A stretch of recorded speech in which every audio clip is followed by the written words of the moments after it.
হযরত জিবরিল নবীজি সাল্লাল্লাহু আলাইহি ওয়াসাল্লামের সামনে বাইতুল মুকাদ্দাসকে উঠায়া ধরছে।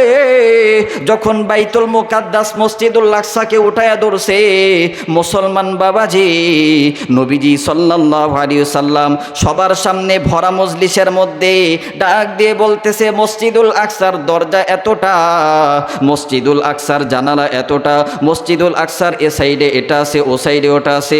হুবু এমনভাবে বর্ণনা দিল, বর্ণনা দেওয়ার সাথে সাথে যারা মসজিদুল আকসা সম্পর্কে জানে সবাই বলতেছে সদাকতা ইয়া রাসূলুল্লাহ।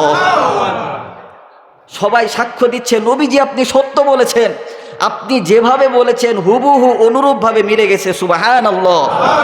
তো এখান থেকে একটা বুঝবার বিষয় হইল, যারা ইসলাম নিয়ে ষড়যন্ত্র করবে, ইসলামটাকে লাঞ্ছিত করার সেই ষড়যন্ত্রের নীল নকশা বুনবে, এদের বিজয় জীবনে আসবে না। যারা সত্য, যারা ইনসাফের স্বার্থে থাকবে, আল্লাহ উনাদেরকে বিজয় দান করবেন। ঠিক কিনা?